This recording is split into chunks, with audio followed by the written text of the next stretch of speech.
Hey guys, tonight we're wandering into one of the weirdest corners of medieval life. The strange things people actually did for fun. Spoiler alert, there were no phones, no Netflix, and definitely no escape rooms. So what did people do? Well, they raced pigs, wrestled for cheese, and believed farting contests were a valid form of entertainment. It was a world where boredom met creativity in the most unpredictable ways. So, before you get too cozy, take a second to like the video and subscribe, but only if you genuinely enjoy this strange little corner of quiet storytelling. And drop a comment with where you're listening from and what time it is for you. It's strangely comforting to know who else is drifting off with us around the world. Now get comfortable, let the day melt away, and we'll drift back together into the quiet corners of the past. The sun rolled slowly over the hills like a lazy egg, spilling golden yolk across the damp rooftops of a village too old to remember its own name. Smoke curled from crooked chimneys, not in any real hurry, and the mud in the street squelched with the sort of noise that made you question your life choices if your bare foot landed in it. And somewhere in the distance, the rooster didn't crow. He was awake. He just didn't feel like it. Perhaps he had laryngitis, or an existential crisis. Or maybe, after watching the same people trip over the same bucket every morning for the past 3 years, he decided to boycott the whole charade. Whatever the reason, the silence was noticeable, which made the sound of the baker's boy falling off the stool all the more dramatic. A loud thud, followed by a string of words he'd absolutely deny saying in front of his mother, echoed through the bakery as he rubbed the side of his head and blamed the oven for existing. The bakery itself was still warm from yesterday's coals, and the air inside smelled like sleep and flour and someone's forgotten sock. A lump of dough sat stubbornly on the counter, refusing to rise out of pure spite, and the baker, an old man with arms like tree trunks and a temper like a thundercloud, snored loudly behind the sacks of rye. Outside, the village stretched awake one joint at a time. A dog scratched its ear against the side of a cart. A pig sneezed. A cow named Gertrude, still half asleep, wandered into someone's laundry. No one noticed. Or if they did, they decided it wasn't their business. 2 elderly women sat on a bench near the well, wrapped in shawls and opinions. One of them had already commented that the sun was too bright and probably a bad omen. The other was convinced the missing rooster crow meant someone had died, or would die, or had just forgotten to wind the sun properly. She wasn't clear on the theology, but she was certain it involved goats. A boy with a mop of hair and a tunic, 2 sizes too big, tiptoed past the church, holding a bucket with 1 fish in it. The fish looked judgmental. The boy looked guilty. He was supposed to deliver it to the reeve, but he was thinking very seriously about eating it himself, scales and all. He passed the tavern just as a bleary-eyed man stumbled out, 1 boot missing, a chicken under his arm, and a daisy tucked behind 1 ear. The chicken looked concerned. Meanwhile, the rooster, whose name no one remembered because no one had bothered to name him, stretched 1 wing, fluffed his feathers, and stared down at the village from the thatch roof of the blacksmith's shed. He watched the baker's boy burn his finger. He watched a child fall into a puddle and not get up because he was pretty sure if he stayed there long enough someone might bring him a plum. The blacksmith's forge hissed to life. The hammering would start soon, and with it the daily symphony of irritation. But not yet. For now, the village was in that in-between moment. Too late to be night, too early to be properly awake. The liminal space of yawns and scratched heads and forgotten chores. The cows were confused. The chickens were muttering among themselves. A goat chewed a boot and made eye contact with someone's grandmother. She didn't blink. Then came the cart. The wheels squeaked in protest. pulled by a donkey that looked like it had seen things. The driver, an old man with 3 teeth and a contagious laugh, shouted good morning like it was a war cry. No one responded, not out of rudeness, but because most of them hadn't had their first mead or mushroom tea yet and were deeply suspicious of enthusiasm. Finally, with a grunt and a flap of wings, the rooster let out a sound that could best be described as a sneeze trapped inside a yawn, followed by a suspicious silence and a deeply embarrassed shuffle on the roof tiles. A woman hanging laundry looked up and muttered, "About time," before snapping her sheet so hard it could have doubled as a flag. And just like that, the village surrendered to the day. Boots were pulled on, aprons tied, bread shoved into ovens. Children were yelled at to stop licking fence posts. Somewhere, a bell rang. Nobody knew why, but everyone assumed it meant something. The blacksmith began to curse rhythmically. The priest practiced his sermon with a stick and a sheep. The sheep disagreed with his theology. By the time the sun was fully up, the rooster had gone back to sleep. His job, as far as he was concerned, was done. He'd made a noise. People were moving. The world, however broken and ridiculous, was turning again. And if no one had quite noticed the exact moment the day began, that was fine. It wasn't the sort of place where things started cleanly. Here, mornings didn't arrive. They shuffled in, lost a boot in the mud, and hoped no one asked too many questions. The first true scent of morning wasn't the bread. It wasn't even the fire. It was the warm, wet slap of old porridge hitting a wooden bowl and the unmistakable tang of someone's breath who had not, by any stretch of the imagination, met a mint leaf in recent memory. In the corner of a crooked cottage, the hearth gave a grumble. Flames licked lazily at damp logs, protesting their workload, while a woman with one eyebrow and zero patience stirred a pot that looked suspiciously like it had never been emptied. The porridge inside bubbled with a resentful plop, thick enough to stand a spoon in, thin enough to slide off when no one was looking. Her husband, already shirtless and already sweating, sat hunched over a hunk of rye so dense it might qualify as a weapon in some kingdoms. He took a bite and paused halfway through chewing, not out of delight but calculation. Was this the same piece from yesterday, or had it been reincarnated from last week's loaf? Either way, it tasted like dust and commitment. Next door, a young girl was pouring reused ale into a cracked clay cup for her grandfather, who claimed it settled the stomach, despite strong evidence to the contrary. The cup itself had a chip shaped exactly like the bishop's nose, a fact the family mentioned often and laughed about never. Outside, more hearths began their morning chorus.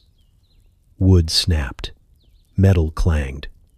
Somewhere, someone screamed, "Not again!" And a chicken was launched gently out of a window. The rituals had begun. Hygiene in the village was more of a suggestion, a whisper, an idea one might consider if time allowed, and it usually didn't. A man stood shirtless by a water barrel, splashing his face with such ferocity you'd think he was trying to erase it. Another used the corner of a tunic that clearly belonged to someone else to wipe his nose. A woman scrubbed her armpits with a handful of moss and muttered something that may have been a prayer or a curse, maybe both. Tooth care was creative. Some chewed sticks. Others rubbed ashes on their gums with their fingers. One bold soul insisted on using sour milk, claiming it scared the rot away. It also scared away conversation.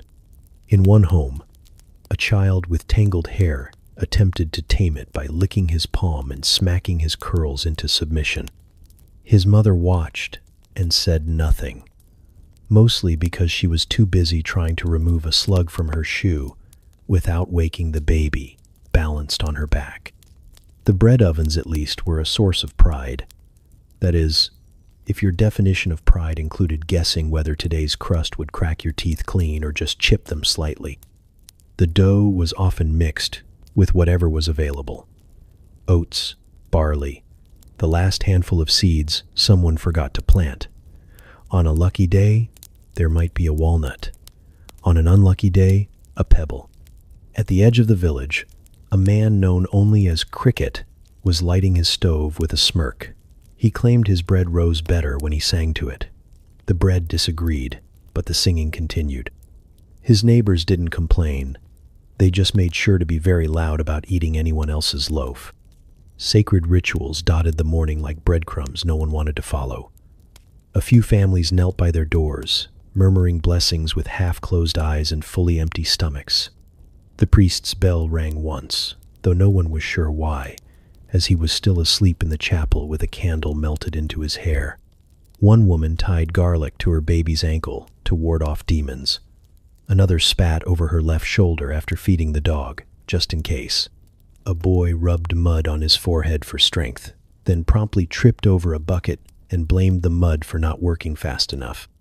There was something both chaotic and deeply comforting about these rhythms. Everyone had a part to play, even if their part involved burning the stew, cursing the cat, or waking up with half a beat in their bed. No one knew how these habits started. They simply were. Passed down, picked up, misunderstood, misused, and stubbornly repeated. By the time the sun climbed higher, the air was thick with smoke, salt, and hope that someone, somewhere, had a clean spoon. The porridge had begun to solidify into something resembling glue. The reused ale was already room temperature, which was not a compliment. And the bread? The bread was cooling on crooked shelves, daring anyone to complain. Morning had arrived fully now, not because the rooster said so, and not because the clock struck anything. There were no clocks, and the rooster was still offended. No, the day began when breath turned to chatter, and smoke rose from hearths, and people, despite everything, got on with the business of surviving. One crust, one cough, and one sacredly strange ritual at a time. They gathered like clockwork. Not the loud kind of gathering with shouting and barrels and broken fiddles.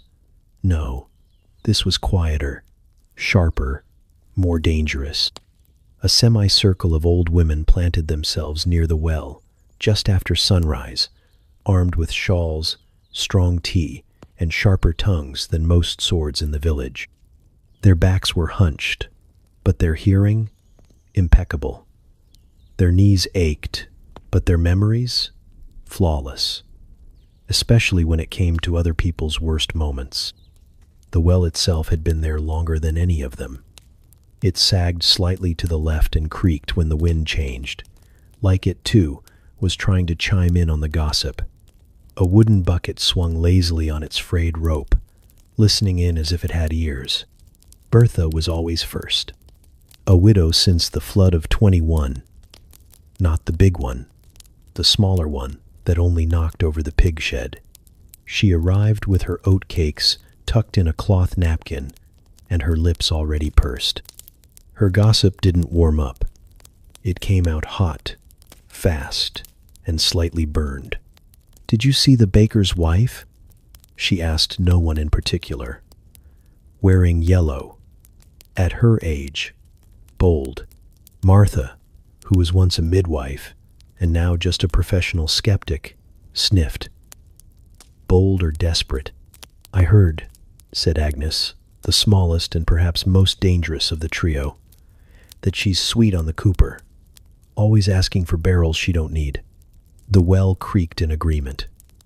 Or maybe it just shifted.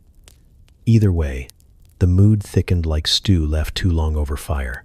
"Barrels she don't need," Bertha repeated, tearing off a corner of her oat cake with more force than necessary. That's what got her sister in trouble too, always needing things she didn't need. They all nodded. The kind of nod that carries the weight of at least 4 decades of silently judging people who walked too fast, smiled too wide, or enjoyed anything too enthusiastically.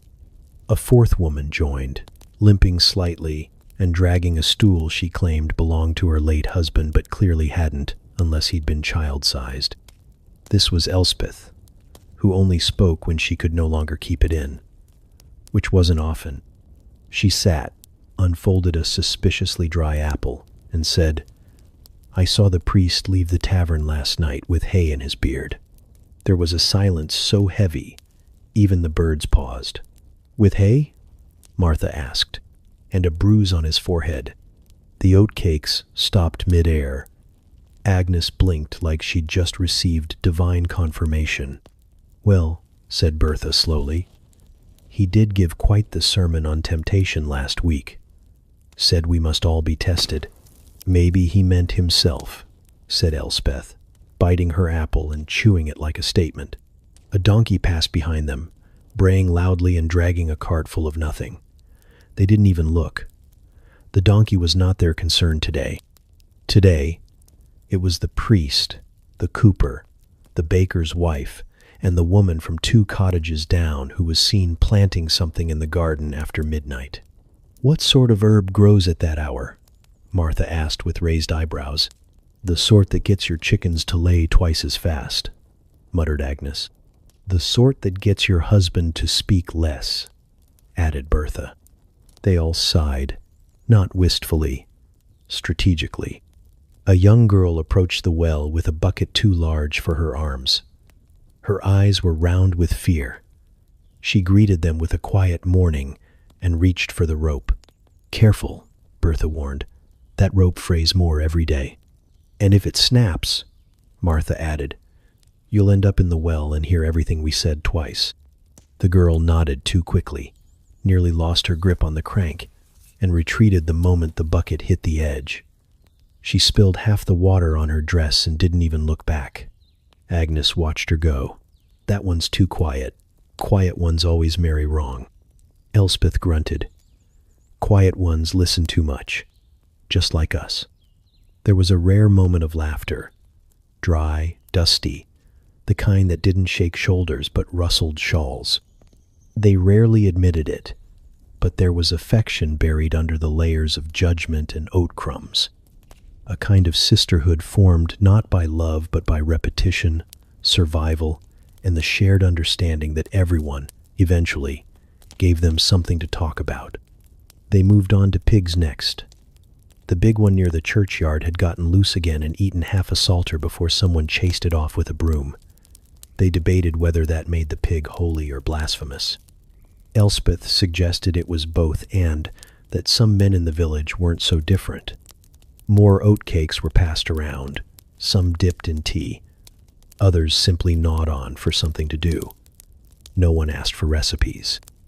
They were all made with the same 3 ingredients anyway: oats, heat, and mild resentment. By the time the sun was high enough to warm the edge of the bench, the women had covered everything from who was limping too suddenly to who was smiling too often. They weren't always right. They weren't always fair. But they were always, unfailingly, watching. And tomorrow, they'd be back. Same time, same well, same oatcakes, and someone new to talk about.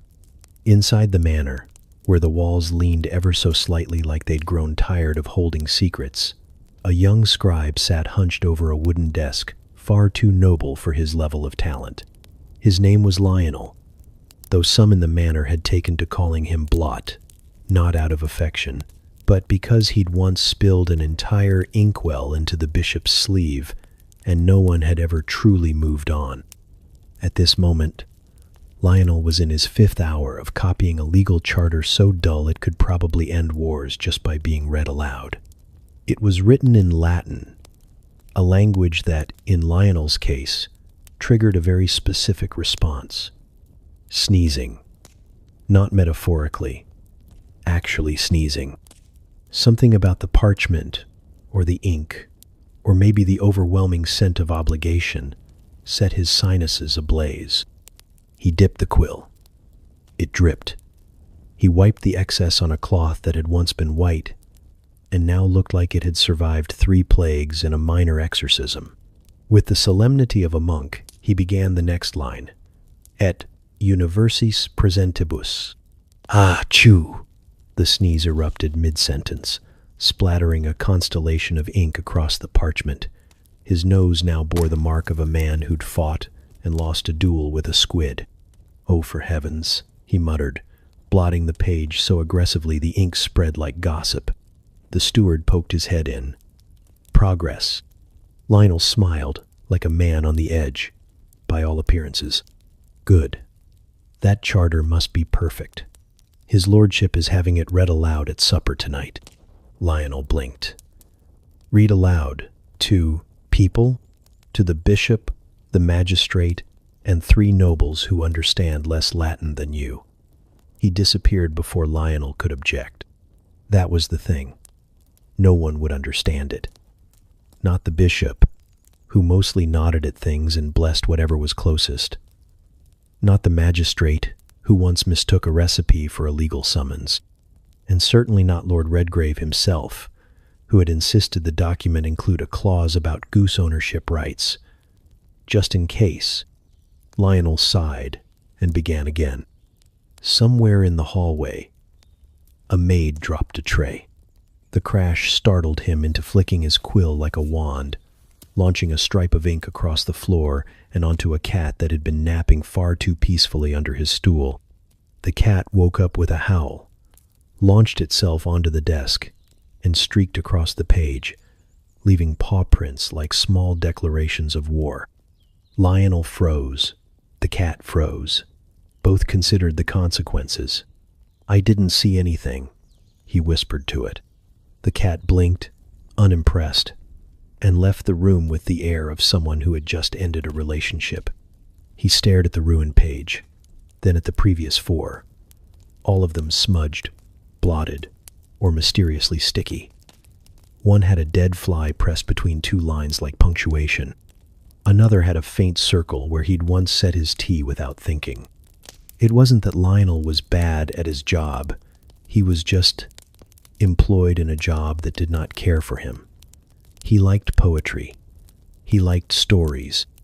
He once tried to sneak a haiku into a land deed just to see if anyone would notice. They hadn't. But now, every time the town crier announced that parcel's boundaries, he accidentally recited a meditation on wind and wheat. Still, this charter had to be serious. Apparently, it concerned land use, taxation, and some clause about cows that sounded vaguely threatening. So Lionel tried again. He sat straighter. He wiped the ink from his nose. He dipped carefully. He breathed through his mouth, as if that might stop the sneezes. And he wrote, "E universis presentibus." "Bless you," came a voice from the hallway, preemptively. He didn't sneeze that time, but he did spill tea on his foot. Midway through the paragraph about grain levies, he began to wonder if anyone in the manor actually read anything. The steward only glanced at margins. The lord looked for his name and any mention of ducks. The bishop pretended to squint, as if he'd left his glasses in heaven. Maybe, Lionel thought, this wasn't about understanding. Maybe it was about performance. Authority in long sentences. Power in curled letters and unnecessarily large wax seals. He paused, wrote a new line.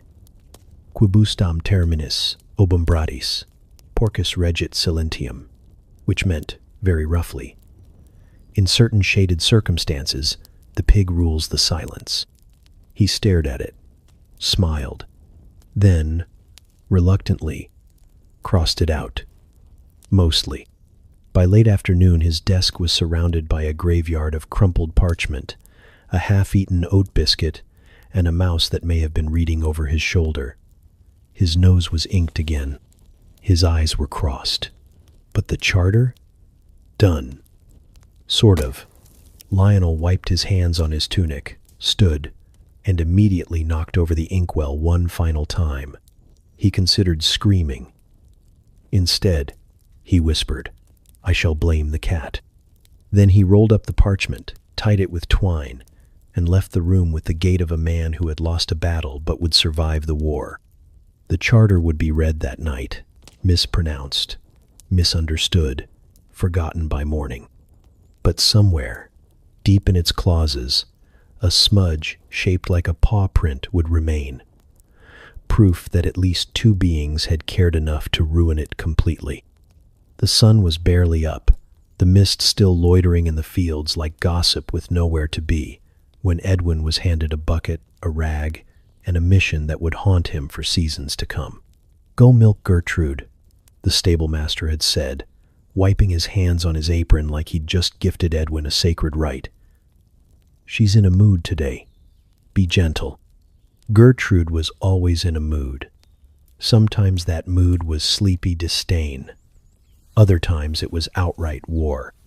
She was the only cow in the village with her own nickname among the children, the Throne of Doom, and her stare had been known to make grown men reconsider their professions. Still, Edwin nodded like a fool and accepted the task, mostly because saying no would have meant scrubbing the latrines instead. At 16, he was an apprentice in everything and a master of nothing.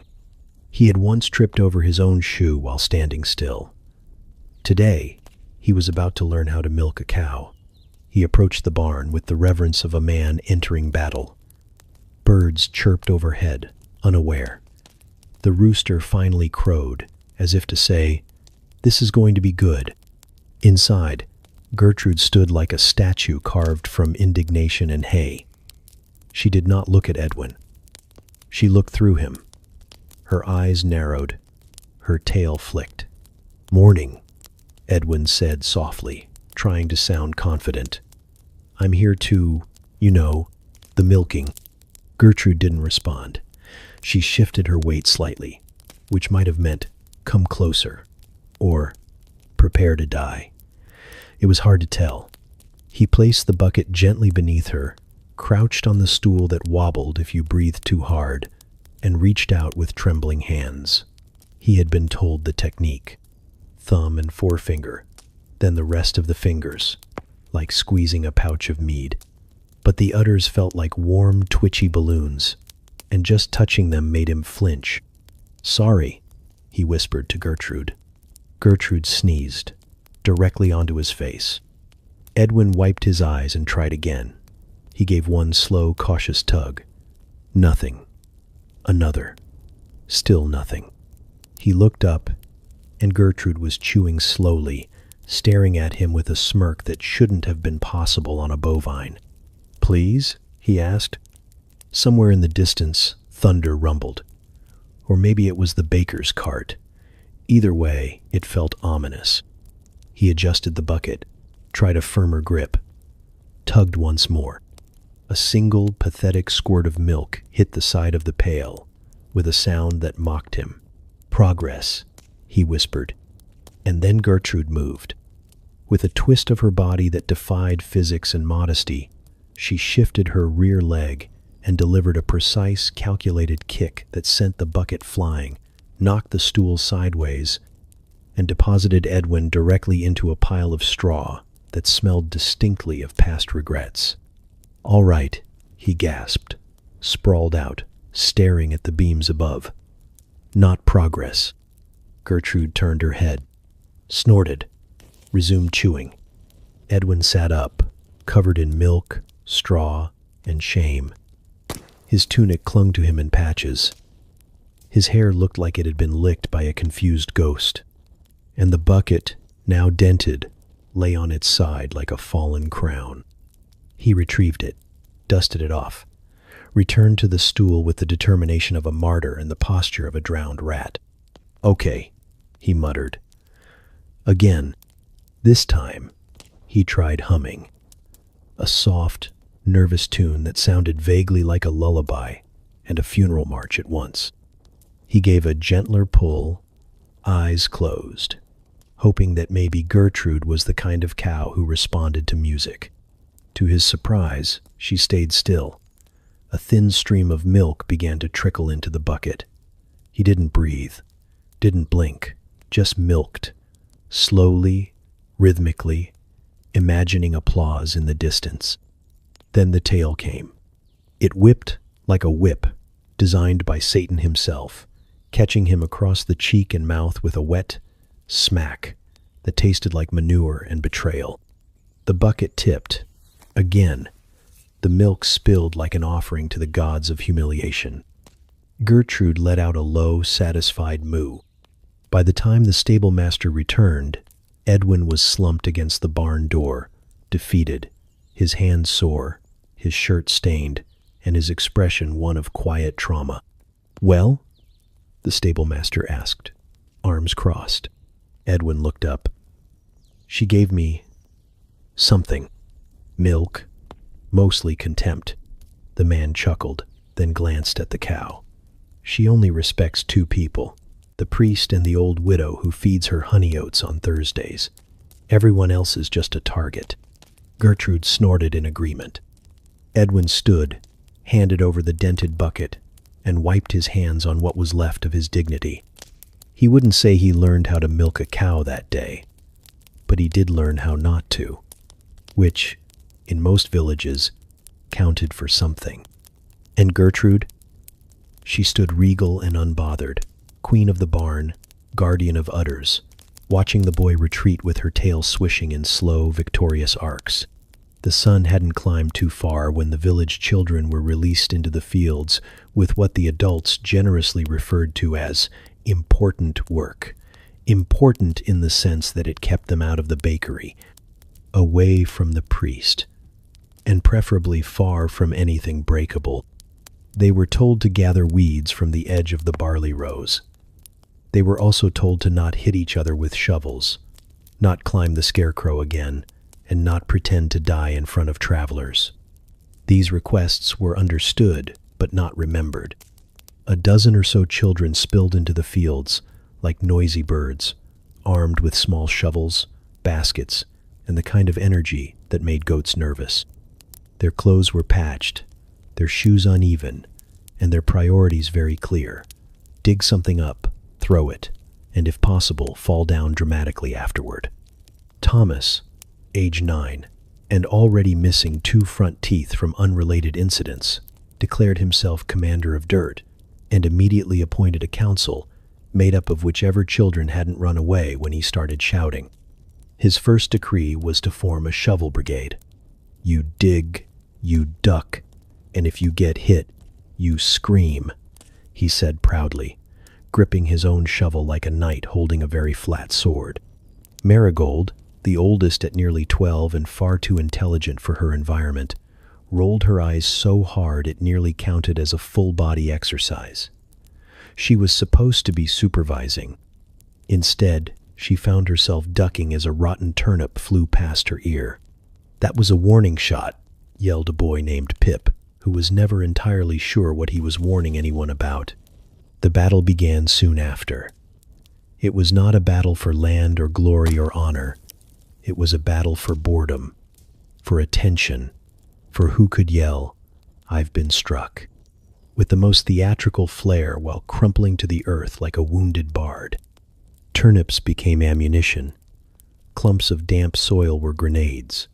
Sticks turned into staffs, and someone fashioned a helmet out of a cracked bucket and half a bird's nest. At one point, a girl named Elsie lay face down in the grass, arms spread wide, murmuring, "Tell my goat I loved her," as if she were breathing her final words into the wind. No one questioned this. A younger boy, barely 5, wandered through the middle of the chaos with a dandelion crown on his head, and no idea what was happening.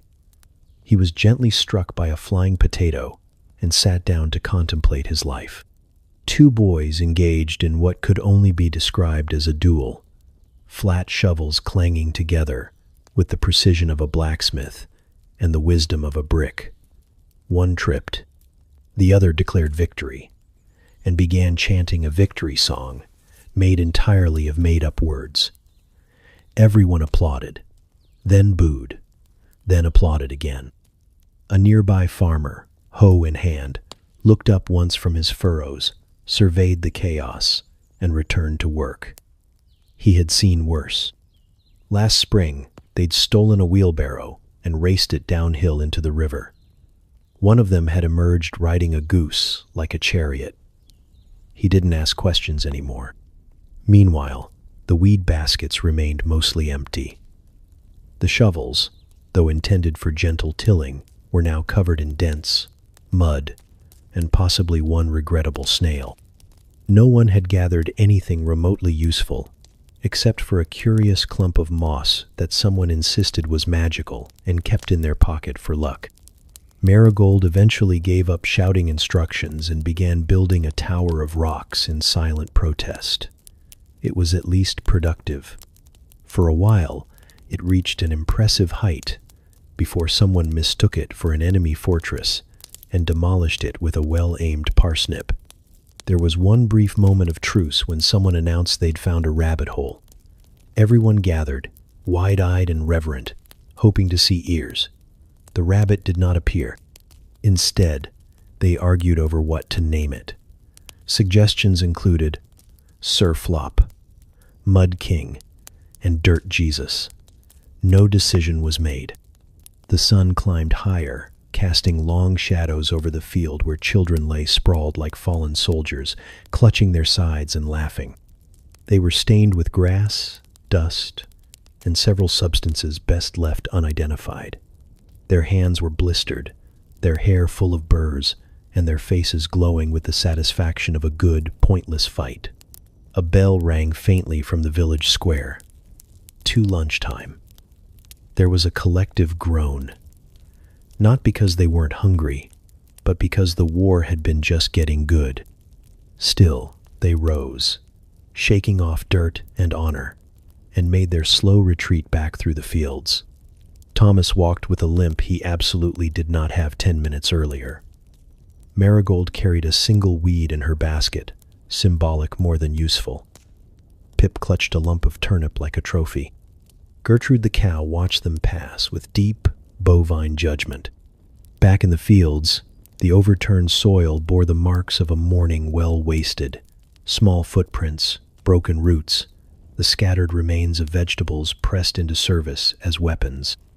The weeds still stood tall, but so did the stories. Midday in the village didn't arrive with a bell or a whistle, or even much certainty. It arrived in stomachs. Grumbling ones, growling ones, small ones that echoed like a cave when poked. It arrived in the way a man wiped sweat from his brow and looked toward the sun, hoping it was late enough to justify chewing something, anything, even if it had bark in it. Lunch, as a concept, was more of a hope than a plan. Some families prepared for it like a ritual. Others stumbled into it like a trap. And many, especially the children, simply accepted that it would be whatever you could catch, steal, find, or chew fast enough that no one could question it. In the bakery, what little bread remained from the morning was crusted, hard, and slightly warm, if you held it under your armpit long enough. The baker's apprentice gnawed on a slice while pretending to sweep. It tasted like flour, smoke, and apology. Out in the pasture, 3 boys argued over the last scoop of stew in a wooden bowl. The stew was gray, suspiciously gray. No one could recall what had gone into it, but one swore it had been turnip, another insisted beetroot, and the third just muttered, "bones," and refused to elaborate. They decided the only fair way to settle it was a race to the nearest tree and back. The winner choked it down while the others watched in a mix of envy and concern. By the well, an old woman unwrapped a cloth and revealed a hunk of cheese so aged it had developed a personality. It smelled like foot and defiance. She cut it with a knife that had seen better centuries, popped a piece in her mouth and declared it tangy, which was generous. A dog sat nearby, hopeful. She offered it a crumb. The dog sniffed it, then left. A little girl with dirt on her chin and daisies in her hair tugged a radish from someone else's garden. She looked both ways, then bit it in half. It was peppery, sharp, and deliciously forbidden. She wiped her mouth with her sleeve, stashed the other half in her pocket for later, and skipped away like a criminal with no regrets. The tavern naturally had food, if you could pay, which most couldn't. But the tavern keeper's son had a soft spot for sob stories and wide eyes. He slipped 2 boiled eggs and a piece of stale pie to a passing widow who claimed she hadn't eaten since Tuesday. It was Thursday. She winked as she walked away. Some meals were more creative. A boy named Lyle carried a squirrel he claimed he found already like that. His plan to roast it was interrupted by his mother, who confiscated it and buried it under the herb patch, muttering something about curses. He made do with a clump of sorrel and an apple he dropped twice. Near the church steps, 2 girls took turns licking honey off a twig. They'd found it near the beekeeper's fence and claimed it had just fallen off. It hadn't, but they were fast, and the beekeeper was old, and so the honey belonged to fate now. They giggled between licks, sticking their fingers into the jar they had not stolen, just adopted. An apprentice blacksmith, covered in soot and pride, munched on a roasted onion like it was a prize. No bread, no salt, just onion. His breath cleared a 6-foot radius around him, and he liked it that way. He called it warrior seasoning. Out by the edge of the woods, an old man cooked something in a pot over a low fire. No one knew what. He never said. Sometimes he whistled while stirring. Sometimes he just stared into the pot like it was whispering secrets. Once, someone peeked in and saw a bird foot and what might have been a pear. No one asked twice. Not all meals were found on the ground, or stolen, or questionable. In one cottage, a mother handed out slices of oatcake and boiled carrots, calling each child by name like they were noble guests. The food wasn't much, but the children beamed like royalty. One boy even bowed before biting his carrot. She curtsied in return.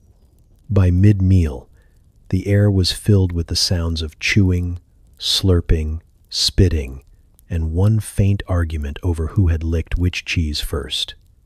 It was not elegant, it was not clean, but it was lunch. A man on the road stopped for a handful of roasted barley from a pouch on his belt. It tasted like burnt earth, but he didn't complain.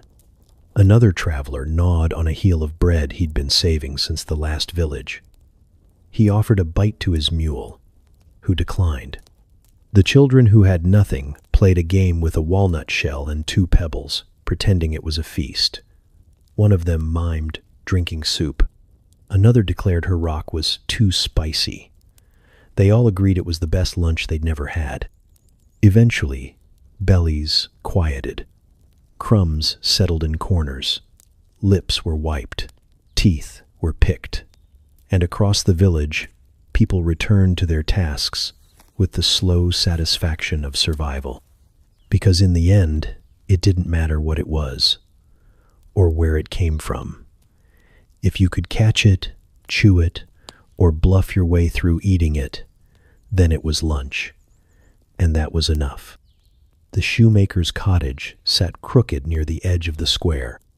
A squat little place with one shutter permanently askew, and a front step that creaked in protest whenever anyone walked on it, especially the shoemaker himself, who was known for having the heaviest, slowest footsteps in the entire village.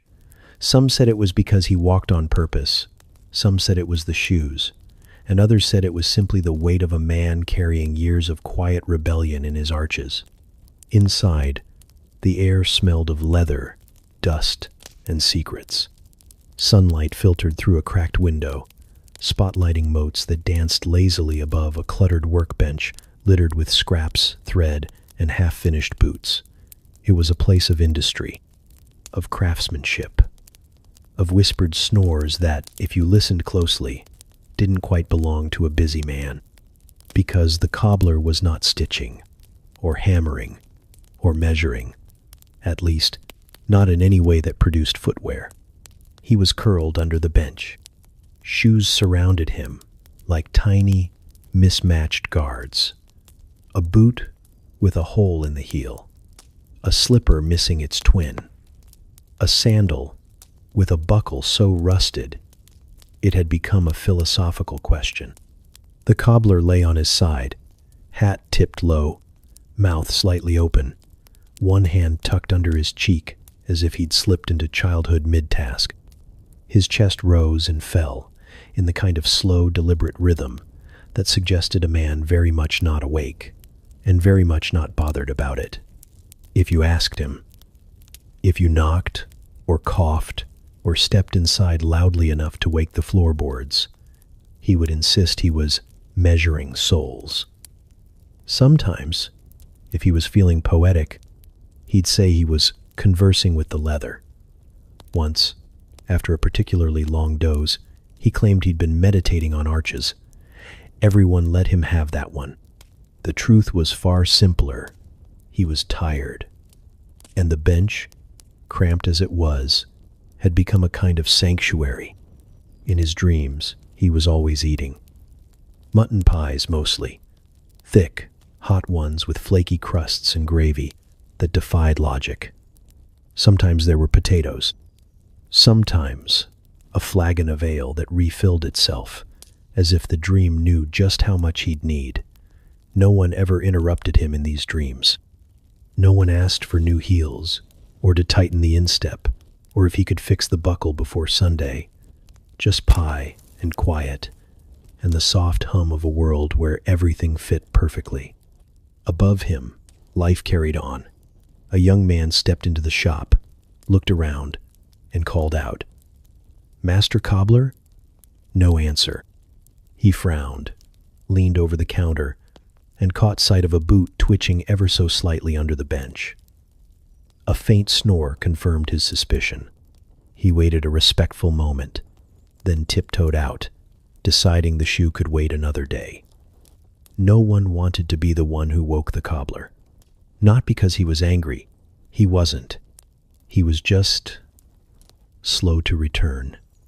His eyes took a while to focus. His words came out like soup that hadn't quite boiled, and once he mistook a broom for a customer and tried to sell it a pair of sandals. Back in the shadow of the bench, the cobbler smacked his lips and smiled in his sleep. The mutton pie was particularly good today. Outside, the village buzzed. The blacksmith's hammer rang out like church bells. Children shouted over a game of chase the chicken. The miller cursed about something that was probably his own fault. And in the midst of it all, the shoemaker napped on, undisturbed, wrapped in the scent of tanned hide and baked fantasy. His apprentice, a lanky boy named Joss, eventually poked his head in. He spotted the boots in progress, the scattered tools, the lack of movement, and sighed like a man twice his age. "Again?" he muttered. He walked behind the bench, crouched, and gently slid a rolled-up piece of felt under the cobbler's neck. The old man shifted slightly, murmured something about gravy, and settled deeper into sleep. Joss didn't mind. He liked the quiet. He liked the way the shop felt like a secret between them. He even liked that his master sometimes dreamed instead of worked. It made the shoes he did finish feel a little more magical, like they'd come out of a place not quite in this world. Back under the bench, the cobbler's fingers twitched. Maybe he was tying an imaginary shoelace. Maybe he was reaching for another bite of pie. No one would know. A spider wandered across his boot, paused, and thought better of it. The snoring grew softer. The light shifted. Time passed the way it always did in the village. Unhurried, full of corners. Eventually, he'd wake up. He'd stretch, smack his lips, pretend he'd been checking a seam. He might even say, "Ah, yes, it's nearly ready," as if the shoe beneath his bench had been ripening like cheese. But for now, the cobbler slept, shoes all around him, dreaming of pie, and not a single soul dared wake him. The bell tolled softly over the village, a gentle reminder that evening vespers were drawing near. Chickens squawked in distant corners, dogs barked like they were defending the faith itself, and the air began to settle with that odd, glowing hush that made every shadow look just a little longer than it should. In the chapel, Father Aldrich stood still as a statue, which would have been noble had it not been for the sheer panic creeping across his face. He had, at that moment, forgotten everything. Not his name. He remembered that. And not his purpose. He was fairly certain he was still a priest. But the sermon, the scroll, the passage from Luke that he'd been muttering all morning while feeding the geese, gone. Completely, absolutely, gloriously vanished from his mind like smoke through a sieve. He glanced around the sacristy, which resembled less a holy preparation room and more the inside of a cupboard that had given up. Robes were slung over chairs. Candles leaned like drunks against the walls. A chalice rested upside down on a stack of hymnals that had been propping up a crooked stool for 3 months. Somewhere, a mouse scurried with the kind of confidence only divine proximity could afford. "All right," Father Aldrich muttered to himself, lifting papers, lifting books, lifting a crust of bread that had somehow turned into a theological hazard. "Where did I had it this morning." He checked under the table, behind the altar, in the cabinet where he once accidentally locked a vestment for Lent and didn't remember until Pentecost. The scripture was not there. Then he noticed something else. Something colder. He looked down. No shoes. His feet, pale and slightly alarmed by the stone floor, blinked back at him as if to say, "Good sir, why are we naked in God's house?" "Oh, not again," Aldrich whispered, shuffling toward the far corner where he kept what he called emergency shoes, a mismatched pair once worn by a monk with one leg slightly longer than the other. He slid them on with the resignation of a man who knew both fashion and symmetry were sacrifices made long ago, in service to a higher calling. Outside, the village was already gathering. The baker's wife stood chatting with the apothecary, likely about yeast or sin. A handful of children were throwing pebbles at the chapel door in what they claimed was a game and not low-grade heresy. And somewhere near the steps, old man Trigg had fallen asleep against a barrel and would probably stay there until someone tripped over him in the dark. Father Aldrich wiped his forehead. "Vespers," he muttered. "Evening vespers. That means light, hope, repentance, shoes." He blinked. No, he had shoes now. Wrong thread. He grabbed the nearest Bible, flipped through it like he was looking for a recipe, and landed on something vaguely familiar. Loaves, fishes. Yes, he'd make it about abundance, about trusting the process, about how, even when things seem lost, something greater finds its way. Perfect, he thought, symbolic, relevant, vaguely edible. As he straightened his robe and tucked the candle wax stains into a fold no one would see, he muttered a short prayer, not to remember the sermon, but to survive it. His memory had never been strong. Once, he'd accidentally read a marriage blessing over a baptism. The baby didn't mind. The couple left confused but oddly hopeful. He stepped out of the sacristy and into the soft amber light of the chapel. The villagers turned, their faces sleepy and warm and expectant. He smiled at them, the way a man smiles when he's just remembered his fly is down and there's nothing to be done about it now. "Good evening," he said, voice echoing just slightly more than intended. "Tonight's reading is about trust." He held up the Bible like a shield. No one could see the page. He wasn't even sure it was right side up. "There are times," he began, "when we are sure we've prepared. We've done all we're meant to do. And yet, we find ourselves standing barefoot in the house of God." A pause, a breath, a knowing glance down at his mismatched shoes. A chuckle rolled through the room. He pressed on. "We forget things, small things, where we left the bread, where we left our temper, where we left a scroll with our entire sermon for the evening. But God remembers, even when we don't." A murmur of approval. Someone in the back whispered, "That's true." and someone else shushed them with a loving elbow. Father Aldrich smiled, more genuine now. The panic had softened into rhythm, into improvisation. He found the parable tucked in the folds of memory after all.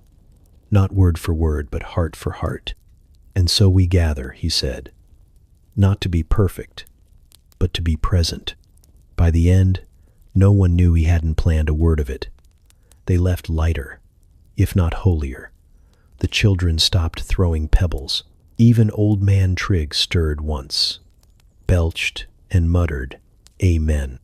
Back in the sacristy, Aldrich sat down heavily, kicked off the uneven shoes, and exhaled into his hands.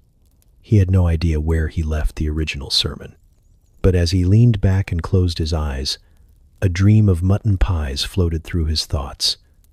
And for just a moment, he didn't mind forgetting. In the beet field just beyond the village, where the soil clung to your boots like it had abandonment issues, love, or something wobbling in that direction, was happening. Her name was Anwin. His name was Tom. They were both 17 and bad at everything except pretending not to like each other. The sun was high, the beets were stubborn, and the silence between them was thick enough to cut with a scythe. Tom was supposed to be working. So was Anwin. The village had declared this part of the field communal, which meant everyone took turns pretending to care about beet harvesting while mostly chatting and arguing over who got the biggest roots. Today, Tom and Anwin had been paired together by the gods, or more likely by Marigold, who knew exactly what she was doing. They worked side by side, quietly, sort of. Tom cleared his throat. "Some of these beets are quite round today," he said. Anwin looked up, beet in hand, dirt on her nose. "Yes, very beet-like," he nodded. "This one looks like my uncle's head. Is that a compliment?" "No." She smiled anyway. A bird chirped in the distance, possibly laughing. Tom wiped his hands on his tunic, which only made them more stained. He tried again. "I saved you a good one," he said, holding up a beet with a lopsided grin carved faintly into its skin.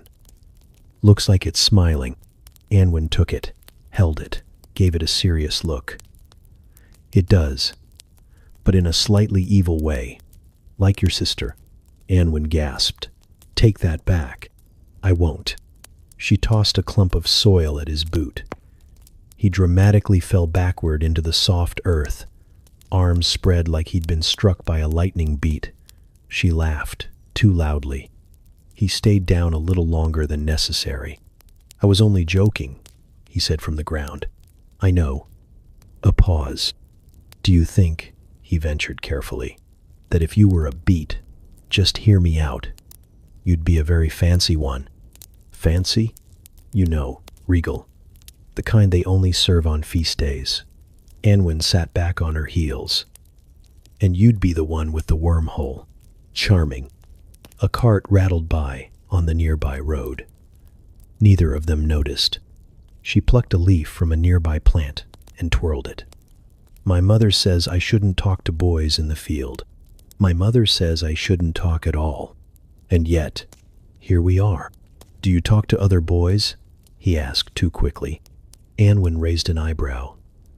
"Do you ask that of every girl who throws dirt at you?" "No, just the ones who catch my eye while elbow, deep in tubers." She flushed, not visibly, but in the way she blinked a little slower and looked away like she suddenly remembered how interesting dirt could be. "I don't talk to many boys," she said after a moment. "Most of them don't say anything worth hearing." Tom tried not to smile so big it scared the birds. "I once wrote a poem," he offered, "about turnips." Anwin lit up. "Recite it." "It's terrible. All the best ones are." He sat up, wiped his hands, and with all the dignity of a farmer knight, he cleared his throat.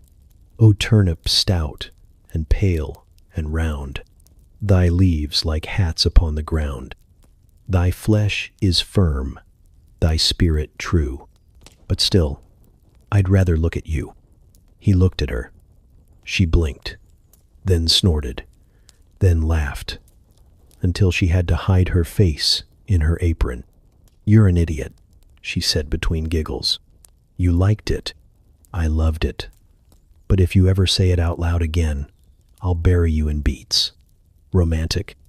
They sat there for a moment, not touching, not moving, just a shared silence filled with beat breath and awkward potential. In the distance, a goat bleated. "I like goats," Tom said. Anwen tilted her head. "That was smooth. I'm warming up. My father would kill you. I'm very fast. He's got a crossbow. I'm not that fast." They grinned at each other, and it was the kind of grin that made the rest of the world slightly blurry for a few seconds. "Do you want to walk back together?" she asked softly now. "Even if I didn't, I'd say yes. I figured." She stood, brushing soil from her skirt. He scrambled to stand beside her, and for a moment they stood awkwardly, shoulder to shoulder, pretending the wind was more interesting than it was. She handed him the smiling bead. "For your poem collection."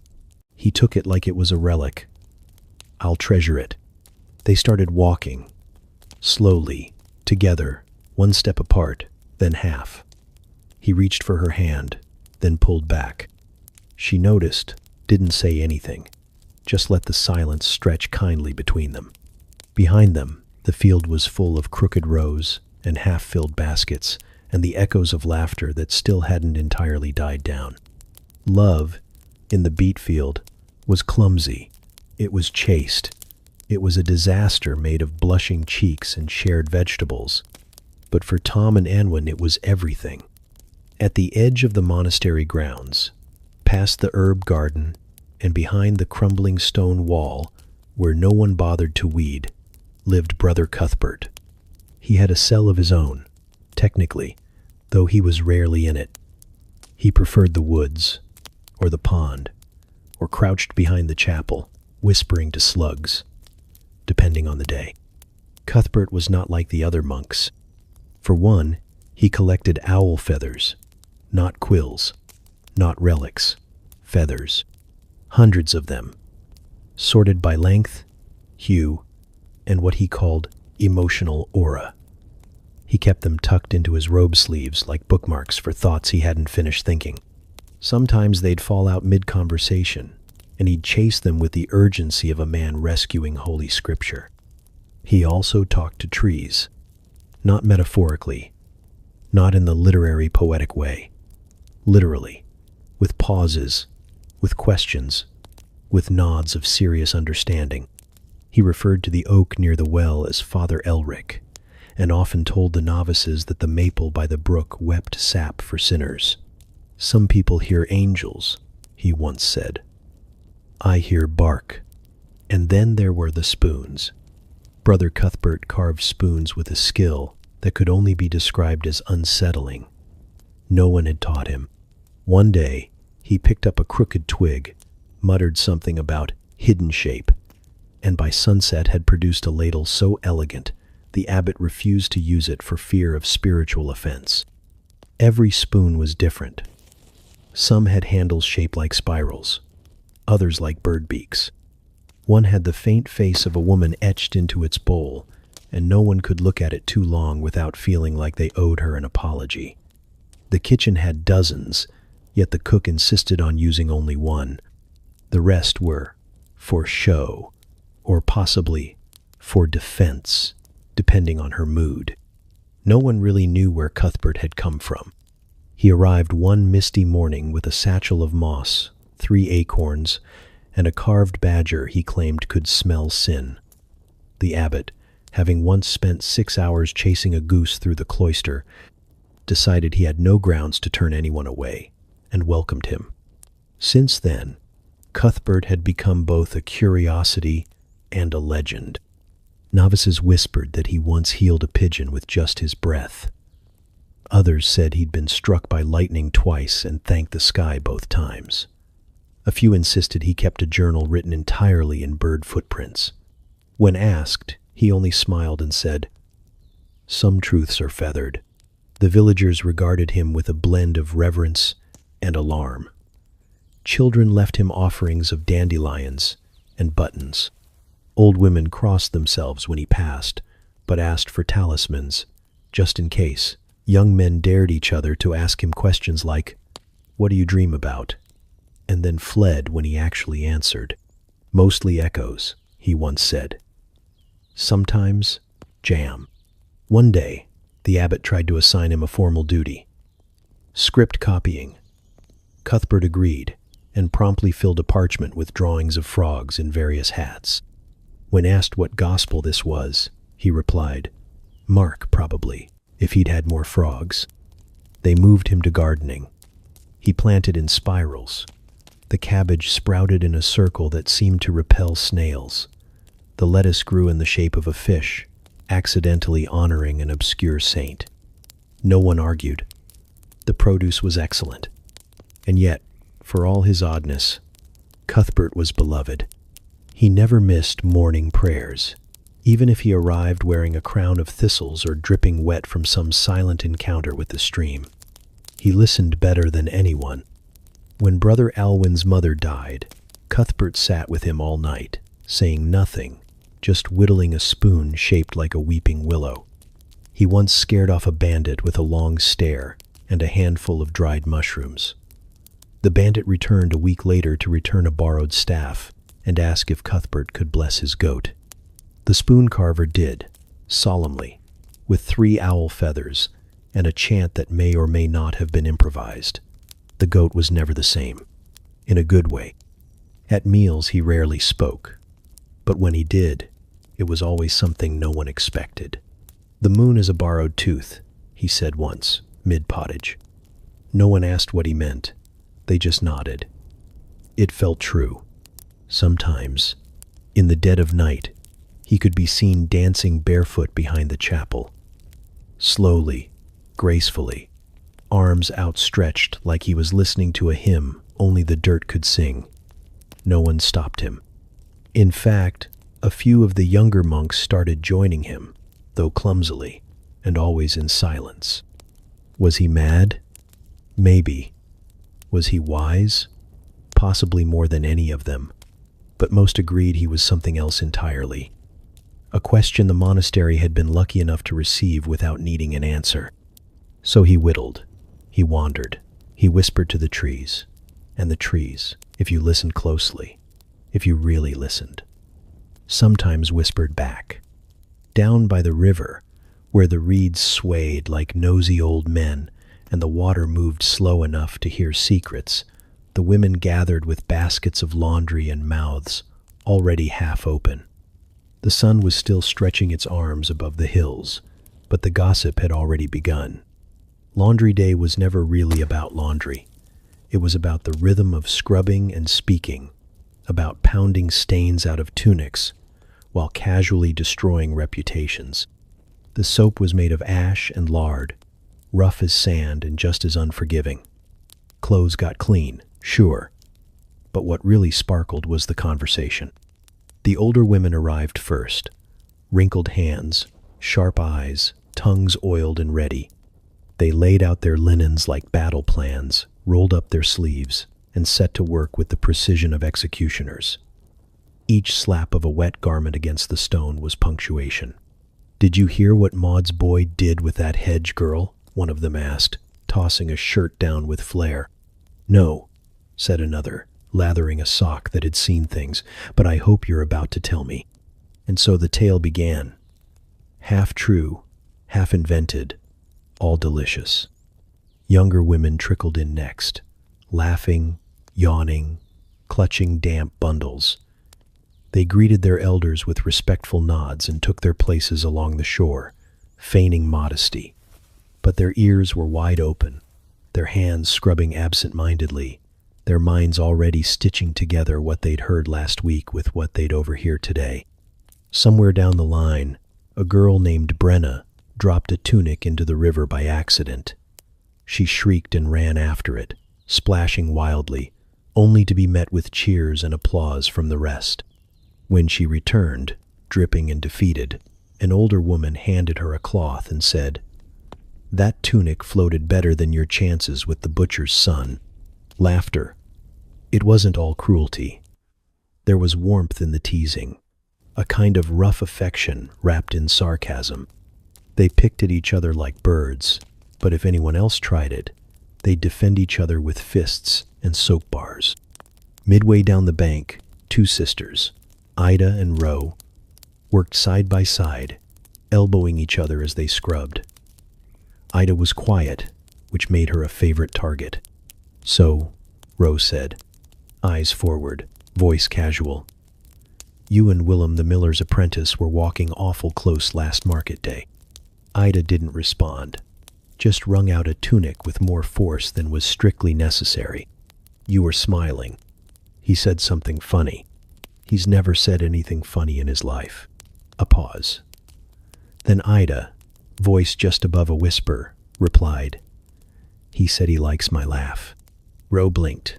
Oh, there it was. An accidental confession, not meant to be shared, already too late. Ro grinned like a cat. "That's going to cost you 3 weeks of firewood chores if you want me to keep that quiet." 2. Done.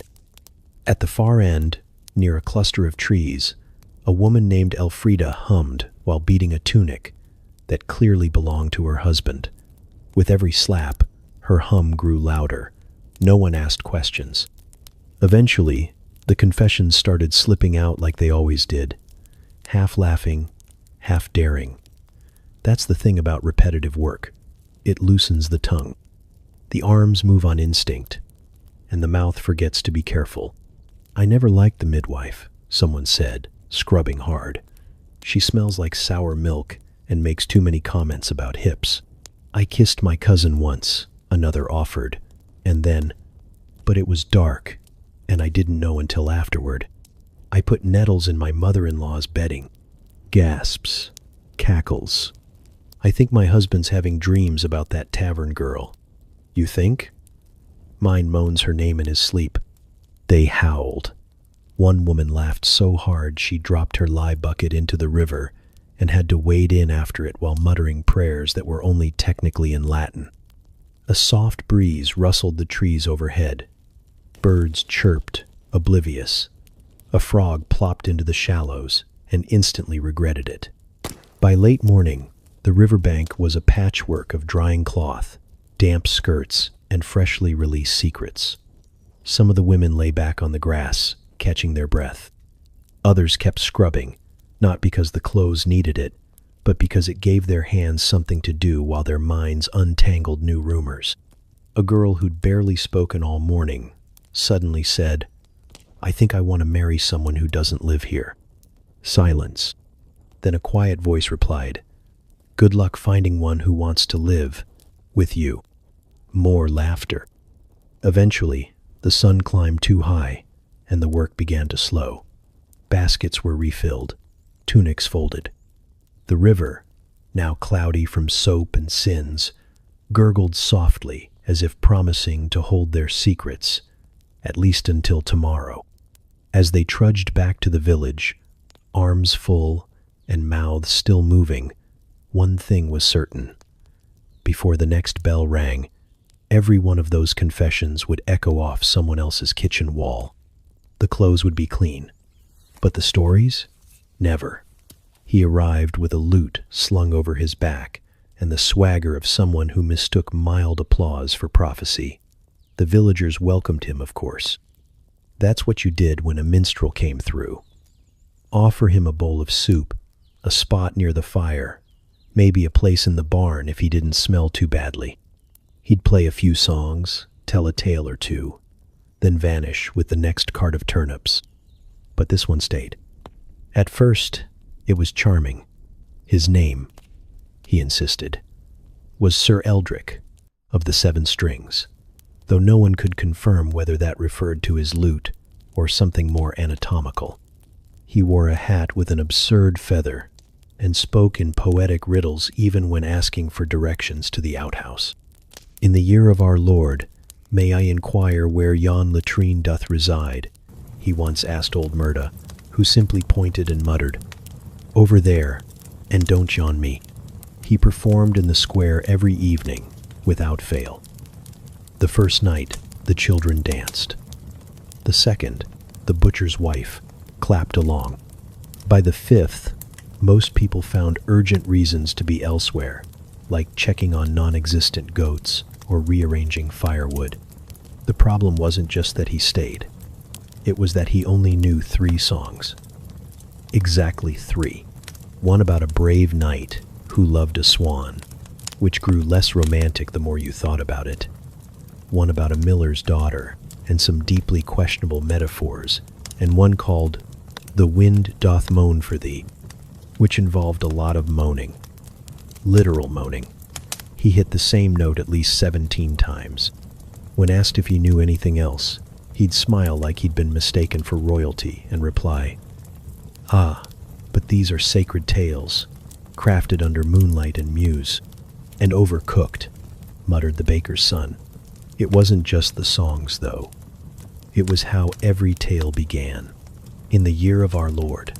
Didn't matter what he was talking about. A dragon? In the year of our Lord. A beast of flame? A stolen pie? In the year of our Lord, a most wicked pastry vanished. Once, he tried to explain the rules of a dice game to the blacksmith using the same opening. The blacksmith nodded politely, then threw the dice into the fire. He lingered at the inn, strumming softly, waiting for someone to ask for a tune. No one did. He wandered into the chapel, claiming the acoustics helped him commune with the divine, though the priest gently asked him to stop turning psalms into limericks. He wandered the fields, serenading cows. "They're more forgiving than people," he said one afternoon, sighing beside Gertrude, the largest and least impressed of the herd. By the second week, he began inserting himself into conversations. "You know, in the year of our Lord, don't," someone would say, but he would. The children began avoiding him, fearing another rendition of the swan song. The apothecary swore her sleeping draughts were selling better than ever. The innkeeper, who had initially offered a straw pallet out of courtesy, started hinting that the weather was fine enough to sleep under the stars. Eldrick took this as a compliment to his endurance. He wasn't entirely useless. He helped carry baskets. He once patched a hole in the tavern roof, though he sang while doing it. He was polite, clean, somehow, and never stole a thing. But his presence clung like flower dust. Everywhere. Impossible to remove. Slightly sweet, but mostly annoying. A secret meeting was held behind the granary. What if we tell him there's a music contest in the next town? He'll come back with a trophy. Can we bribe him? With what? Our remaining patience? Someone suggested sending him into the forest to serenade bears. Another floated the idea of marriage. Surely someone in a far-off village would take him. Eventually. But no one had the heart to be cruel. He meant well. He smiled like a dog that didn't know it had tracked mud into the chapel. And he was trying. Always trying. One evening the village gathered around the well. A cool breeze stirred the lanterns. Eldrick appeared, lute in hand, eyes shining. "Friends," he began, "in the year of our Lord." Groans. Audible groans. "I shall perform a new piece." Heads snapped up. "New?" He cleared his throat, strummed once. Then, silence. "I forgot the second verse," he said sheepishly. "But I remember the chorus." It was, unfortunately, the moaning part. Still, he sang it. People laughed. Not at the song, but at the spectacle. Someone handed him a crust of bread. A child danced, badly, and for a moment, the irritation faded. He was still terrible, but he was theirs now. Every morning, just after the sun spilled across the thatched rooftops, and long before anyone truly wanted to be awake, the village reeve began his round.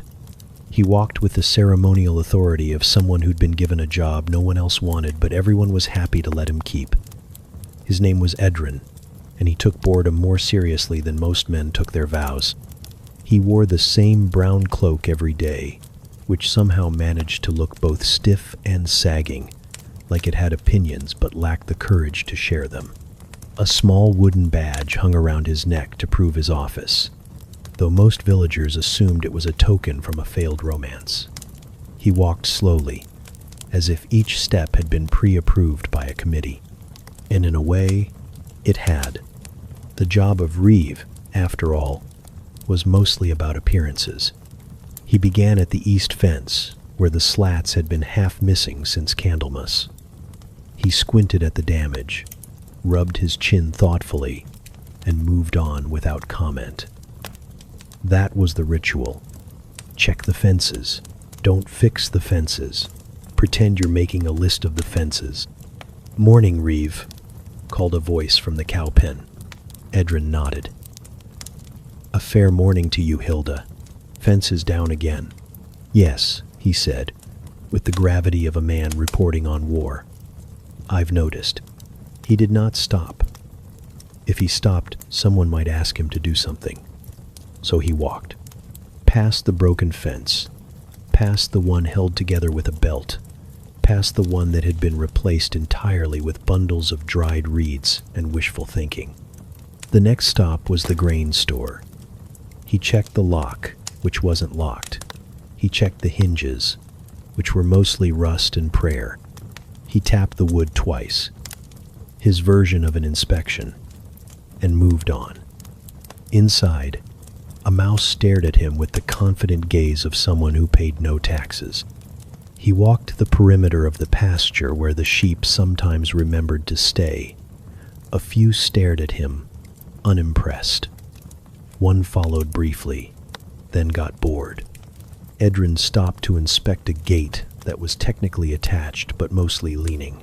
He placed one hand on it, sighed deeply, then stepped back and gave it a nod, as if to say, "You're doing your best." By mid-morning, he reached the manor's outer wall. It was solid, imposing, and entirely outside his jurisdiction. He stared at it anyway, just to feel included. A servant passed, carrying a basket of apples. "Reeve," she said with a small curtsy. "Walls seem sturdy," he noted, gesturing vaguely. She looked at the wall, then at him, then kept walking. At the well, he paused to inspect the bucket rope for fraying. It had frayed last spring and frayed further every week since, but so long as the water still came up and no one drowned, it remained a future problem. Edrin tugged it once. The bucket creaked. Satisfied, he moved on. His notebook was mostly blank. He sometimes pretended to write things down, but the quill was dry, and he'd forgotten the ink 3 years ago. Still, people respected the performance. That was the key. The villagers didn't want a Reeve who solved problems. They wanted one who noticed them, made a serious face, and then moved along like a man burdened with invisible calculations. He made his way to the pigsty, which wasn't part of his official round, but had become a personal ritual. The pigs liked him. He didn't know why. Maybe it was his pace. Maybe it was because he never asked anything of them. He leaned on the gate, watching as one snorted and rolled in the mud with theatrical joy. "Must be nice," he muttered. Back through the main path, he passed the blacksmith, who was hammering something too hot and too loud to be polite. Edrin raised a hand. "Fences holding up?" The blacksmith grunted. It might have been yes. It might have been go away. By the time he reached the final corner of the village, the place where the old millstone had been turned into a bench, the sun was high, and his job was technically done. He sat, exhaled, and removed his badge, setting it on his lap like a paperweight of responsibility. He'd accomplished little. Nothing had been fixed. No scrolls had been written. But every eye that had seen him knew the Reeve had made his round. That was enough. A boy ran past with a broken bucket, trailed by a trail of drips and laughter. Edrin watched him go, leaned back on the stone bench, and gazed out across the village. It was all still standing. Mostly. The fences could wait. The mice weren't unionized, and if the sky didn't fall before supper, he'd call it another successful day. Boredom, nobly endured. That was the real job. It began, as most disasters masquerading as joy do, with a bell. A single, sharp clang rang out from the center of the village square just after dawn. No one was scheduled to ring it. It wasn't a feast day. No saint was being honored. The crops hadn't done anything worth celebrating. And yet, the bell tolled, echoing through morning mist, like a question no one wanted to answer. Then came the shouting. "Festival day," someone cried. No one could say who. The words leapt from mouth to mouth like sparks in a dry barn. By the time the sun cleared the trees, it was already being repeated as fact. "It's festival day. Of course it is. Long live the festival. What are we celebrating? Doesn't matter. Pie's involved." And that was enough. The baker, still in his nightshirt, stumbled outside to find 3 women banging on his shutters. "We need 20 pies," they declared. "I haven't made dough," he replied. "Then make some," they said, "or the festival gods will be angry." He blinked. "We have festival gods? Today we do." The blacksmith's apprentice began tying ribbons to a fence post. The fence post collapsed. He tied them to a goat instead. The goat, named Oswald, and already known for questionable decision-making, took this as a sign of political ascension and began headbutting barrels with imperial pride. By mid-morning, the square was unrecognizable. Someone had dragged out a fiddle. Someone else, who had never played the flute before but claimed a strong family resemblance to those who had attempted to join in. The result was music, if music could be defined broadly enough to include wailing cats and stepped-on ducks. The butcher declared he'd host a competition. Guess what's in this pie? Entry was free. Regret was not. A group of children reenacted a heroic tale of Sir Turnip and the Dragon of Dirt, which involved one boy wearing a bucket and another pretending to breathe fire with the help of an unfortunate chili pepper. An old woman blessed them both. No one knew if she was an actual healer or just enjoying the moment. At the edge of the crowd, the priest stood squinting in confusion. "Who sanctioned this?" "You did, Father." Someone lied. "Oh," he said. "Well, let us give thanks." He raised his hands. A cheer went up. The cheer had nothing to do with him. It was because the goat had just stolen someone's hat and was wearing it with undeniable style. Banners appeared, though no one could recall owning banners. One was clearly a bedsheet. Another had suspiciously familiar embroidery from someone's Sunday tunic. But hung high and flapping in the breeze, they looked official enough to convince even the skeptics. There was dancing. There was tripping disguised as dancing. There was something that could only be described as enthusiastic flailing from the reeve, who insisted he was performing a traditional harvest jig from his youth. The crowd politely avoided eye contact while giving him space. The pies, when they emerged, were diverse in both content and structural integrity. One was definitely just mashed beans inside a bread bowl. Another may have contained fish or soap. It was hard to tell. Everyone agreed to smile while chewing. The ale flowed early, too early. By noon, the blacksmith was serenading a pig. The pig, to its credit, seemed charmed. By 1 o'clock, 2 arguments had broken out over whether this was a real holiday or just an elaborate prank. By 2, both parties were drunk enough to agree that it didn't matter. "Should we do this every year?" someone shouted. "Yes," someone else replied. "Especially the pies." "No, not the pies," shouted a third, mouth still full. Children raced in circles. A man juggled 3 onions and then sneezed himself into unconsciousness. The goat climbed the hay cart and attempted a speech. No one understood it, but the applause was thunderous. As afternoon settled into its lazier phase, the square became a sea of napping bodies and crumpled paper crowns. The fiddler had broken 2 strings. The flute had been lost in a barrel. Someone passed around honey cakes that were mostly just honey with regrets. The priest eventually sat beside the baker, both men sipping from the same jug. "What are we celebrating again?" the baker asked. "Unity," said the priest, squinting into the sun. "Or chaos?" "Maybe both. It's not a real holiday, is it?" "Is any of them?"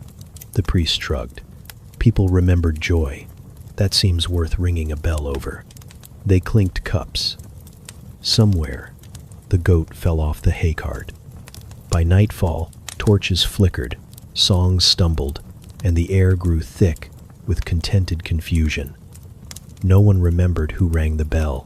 No one knew if it would happen again. But for one odd, inexplicable day, the village had celebrated something no one could name. And that, somehow, felt sacred. The village was asleep, or at least pretending to be.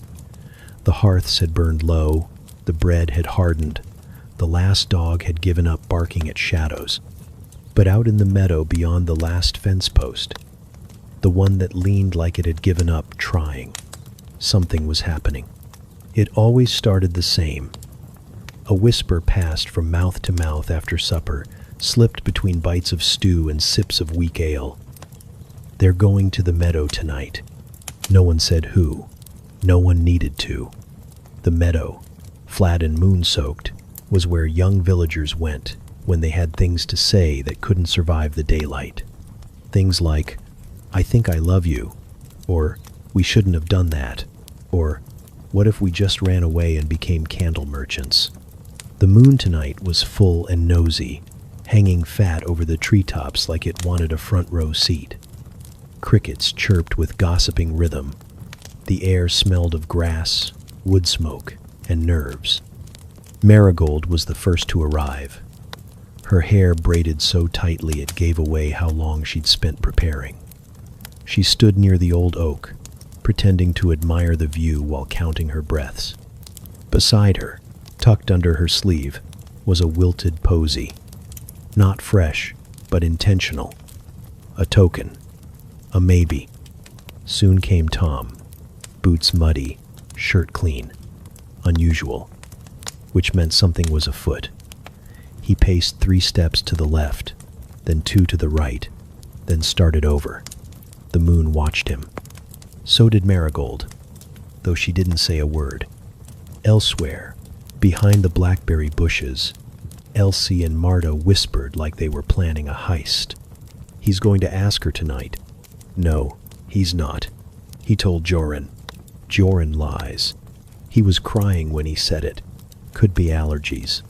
The 2 girls paused to watch a pair stumbling over the hilltop, hands clasped awkwardly like they hadn't decided if it was romantic or a negotiation.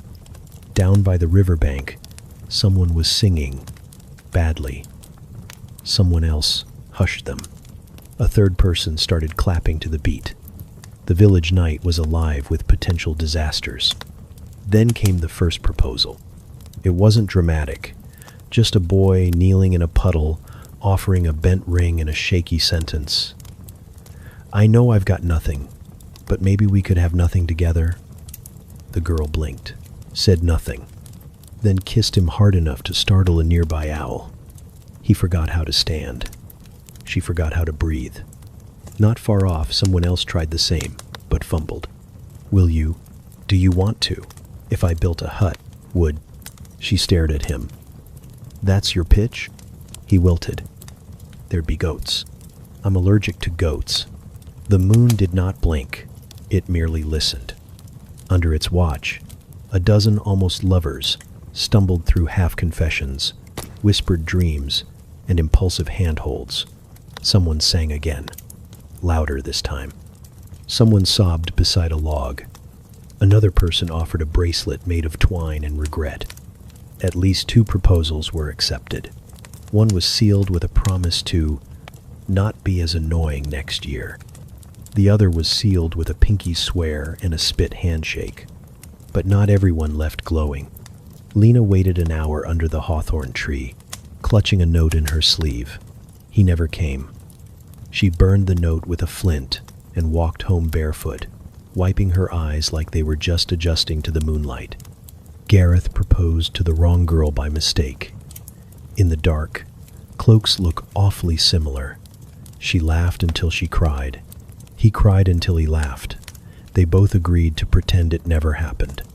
Two boys stood side by side in silence for 20 minutes. One eventually said, "Well, good night." The other nodded. Both stayed 5 more minutes, just in case. The priest's daughter, who wasn't supposed to be there at all, kissed someone behind the old millstone and immediately whispered, "I think I've made a terrible mistake." He replied, "I think I've made a great one." The goat was there too somehow, wearing a garland, possibly betrothed. By the time the stars began to fade and the horizon hinted at gray, the meadow looked like the aftermath of a very emotional harvest. Bits of ribbon, forgotten shoes, a crushed flower crown. The kind of mess you only get when too many hearts are left slightly open. One couple walked home in silence, fingers brushing occasionally, not quite ready to hold hands but too hopeful not to try again tomorrow. One boy ran, just ran, for no reason except that he'd said something stupid, and the only way to outpace shame was with feet. And somewhere, alone beneath the tree, Marigold still stood. Tom had never come over. She waited until the sky turned pale, then dropped the posy, turned around, and walked home with a dignity that cracked only once when she tripped on a root. By morning, no one would speak of it.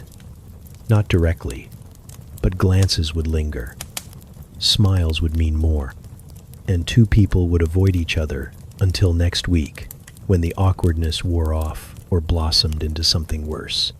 Midnight had been kind to some, cruel to others, but it had been honest. And in the year of our Lord, honesty under the moon was as close to magic as most villagers ever got. Evening vespers had just begun, and the chapel smelled like wax and wet wool.